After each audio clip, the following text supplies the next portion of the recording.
Nireklamo ko po yung aking ka-live-in partner na sa looban po ng 23 years, kapag po siya nakakagamit ng drugs, lagi po niya akong binubugbog.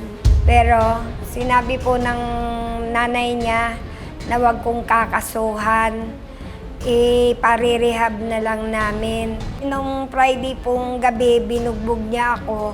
Sir Bin, sana po matulungan niyo ako. Basta't ang alam ko, mamas boy yan, hindi sila kasal, walang karapatan mangbugbog ang anak mo, pagsabihan mo, anong ginawa sa yan?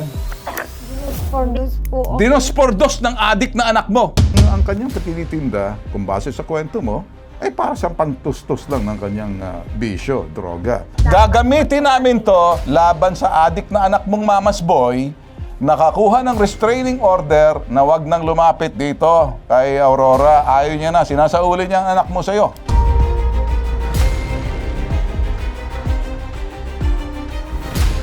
Kasama natin ngayon si Aurora, 59 years old, nagrareklamo.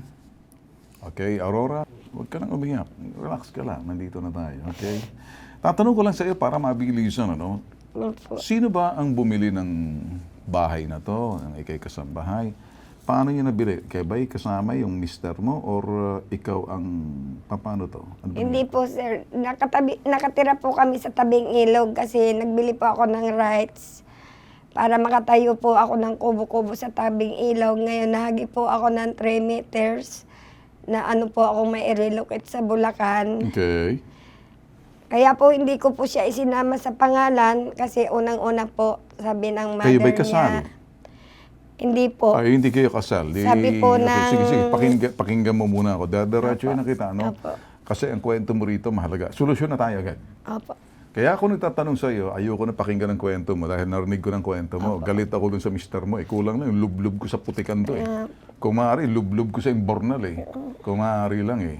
Eto, hindi pala kayo kasal. Opo. Eto naman pala, yung relocation site na yan ay nakapangalan sa iyo. Opo. Wala siyang karapatan, masamang pangalan dyan. Ikaw kasambahay, tama?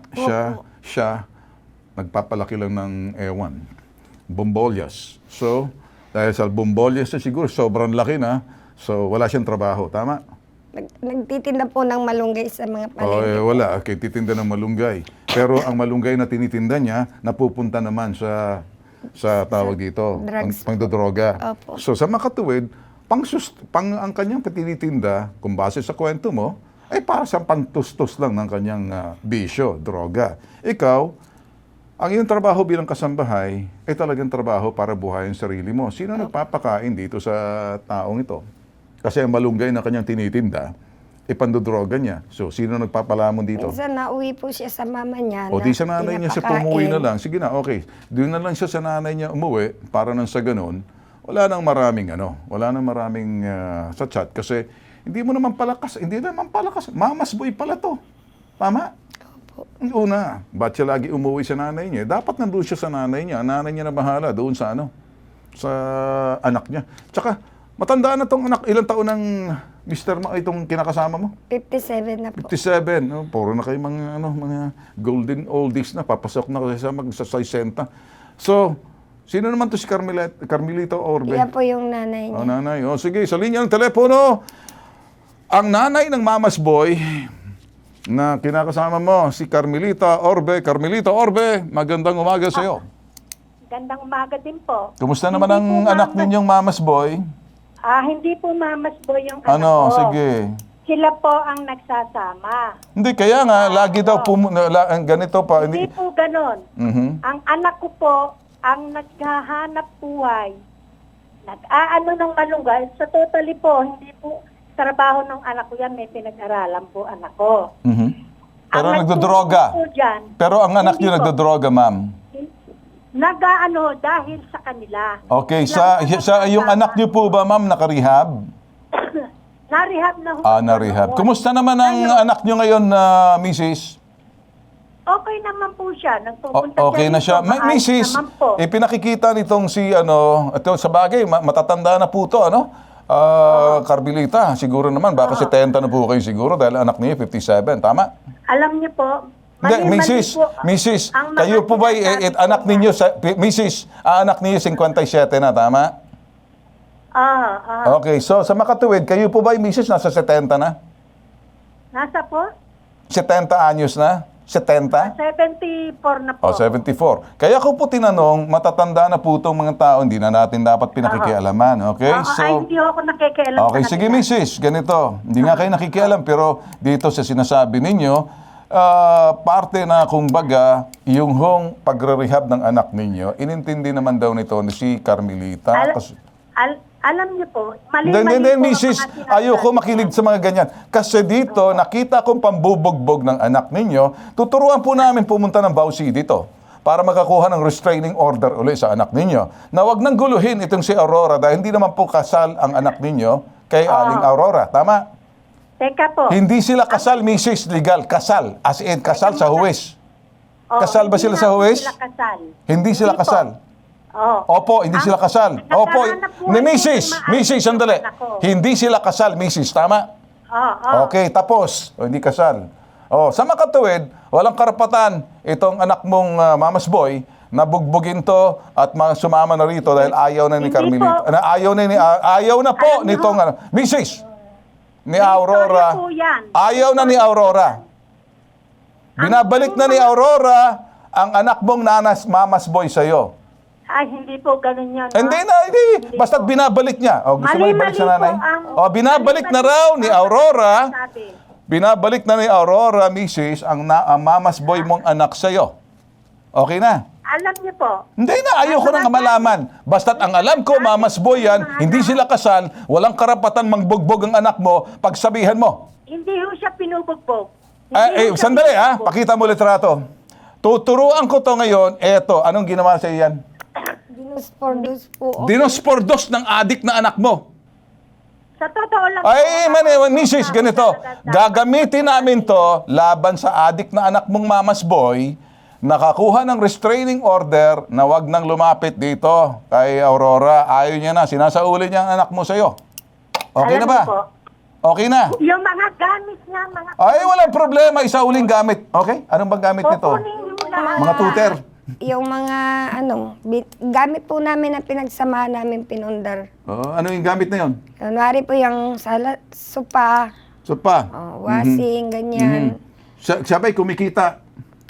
Mister mo, itong si Mama's Boy, kumikita ba to? Malunggay lang po nga ang hanap buhay. So sa Malunggay, nakabili ng sopa. Tulong-tulong po kami. Minsan Magkano ba- binibigyan po ako ng ayuda. Okay, sige. Binibili po namin ng gamit. Okay, Tulong sige. po kami. Ganito na lang, Mrs.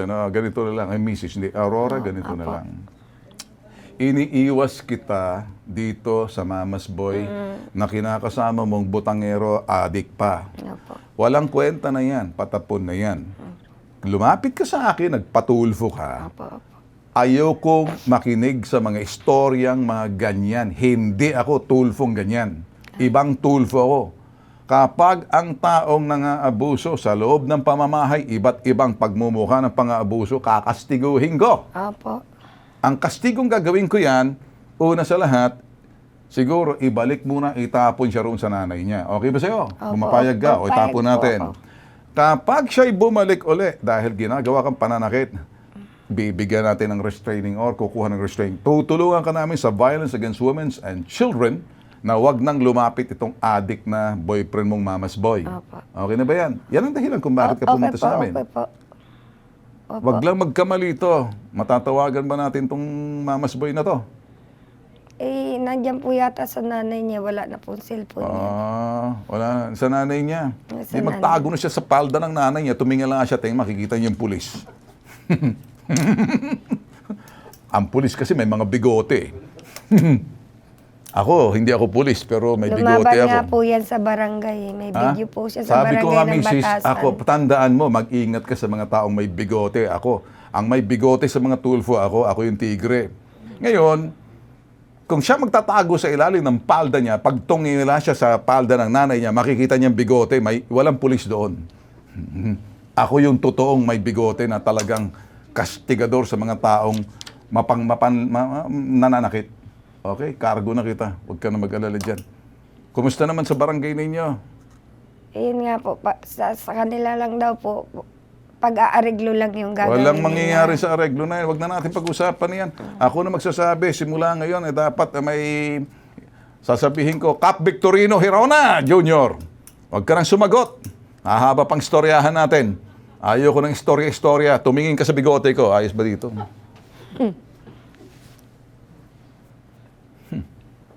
May vow CD dyan. Tandaan, mag-ingat sa taong may bigote.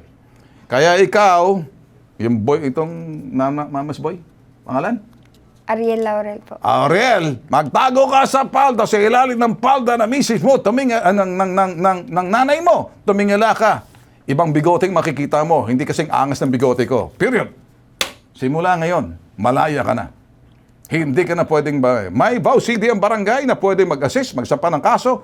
Sasamahan ka rin namin. At ito, papakita ko rito, dito sa birador na na hindi na siya pwedeng lumapit. Kukuha na yung restraining order. Pag nakita siya roon, tawag agad ng pulis. Pag nambugbog uli yan, lapit mo, hahantingin ko yan. Pag hinanting ko, susungkitin ko yan. Gagawin kong kay Mito. Bayabas na nabubulok. Nanay, nandiyan ka pa ba? Hindi niyo pa ho nalalaman. Ayoko na malaman dahil ang biktima hindi na. Tsaka hindi naman ikaw ang biktima, nanay ka lang okay? Hindi nga Sige, ho. Aling Carmelita, pakisabi doon sa mamas boy mo, maayos na, maayos na, maayos na. Sila ho, Eto nang may bigote. wala Tigil na yan, ha? nila. Huwag mo nang palapitin dito kay Aurora. Kukunin Period. mo namin Okay, ang mga sige, gamit. larga! Okay, tapos. Doon ka, okay na ba sa'yo? Ka na kasi matakot Ganun lang ako pag Wala na maraming sa chat. Tulungan ka namin. Vow CD, Violence Against Women and Children. Sa barangay, i-coordinate sa police. Madali yan. Yan sa Region 3 lang yan. Sa San Jose del Monte ka, hindi ba? Apo. Okay lang, okay yan. Gaya-gaya. Para mga barangay, makatimbre, pagkatas pag lumapit uli yung adik na, lintik na, may bigote bang, kinakasama mo? Nag-aahit po. May bigote. Bubunutin ko isa yan Wala malinis Parang ang tino-tino nito Drawingan ko ng bigote dito sa kaliwa sa kanan, tapos buo yung sungay yan. Maayos na yan. Okay na? Okay na. Huwag ka na matakot. Pwede na po ako umuwi sa bahay ko. Kasi nakikitira na lang po ako. Gusto mong bumalik? Gusto ko na po umuwi sa bahay ko. Hindi po sa kanya. So, gusto mong pumunta sa bahay? Hindi po sa bahay ko. Babahay mo? Kasi sa kapitbahay lang po ako nakikitulog Wala ako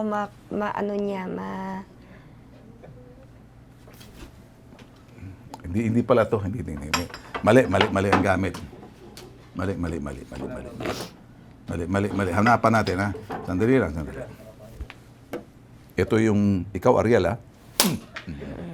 Maayos ka. Bangaw na lang tingin ko dyan. Relax ka na lang. Cargo ka na namin. Sige, salamat po ng marami. Ka na umiyak, pambihira. Umiyak ka pa. Relax ka na. Takot ka, Siyempre po, sa tagal ng panahon na lagi po akong ginaganyan. Battered woman kung Trauma na tumagin. po ako. Huwag ka mag-alala. Okay, usap tayo sa baba, ha? Hindi na ako nagbibiro. Nagagalit ako, nabubuisit. Pakita mo nga itong lintik. Makinig ka, Ariel, ha? Sundutin ko yung dalawang ilong mo yan, Maayos ka. Natulfo ka na, ha? Umayos ka. Gusto mo mag-addict, maghanap ka.